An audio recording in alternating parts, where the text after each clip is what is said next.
Stop overpaying. Brainy Buyer's head-to-head comparison mean you save. Like what you see?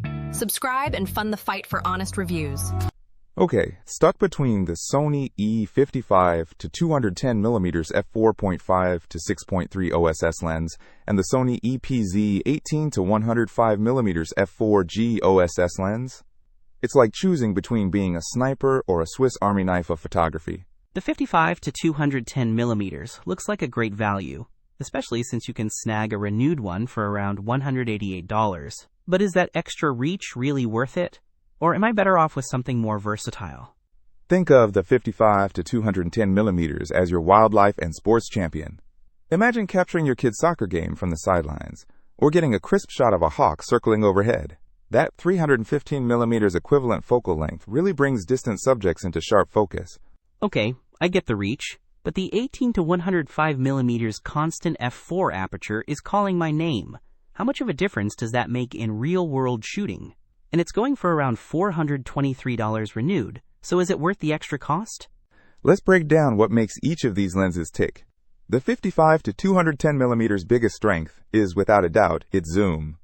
That reach is fantastic, and the Optical SteadyShot image stabilization helps a ton when you're shooting handheld at those longer focal lengths. Plus, it only weighs about 12 ounces, so it won't weigh you down. Right, but that variable aperture, f4.5 to 6.3 on the 55 to 210mm, means you're losing light as you zoom. The 18 to 105mm constant f4 keeps your exposure consistent throughout the entire zoom range. That's huge for video, preventing those jarring brightness shifts.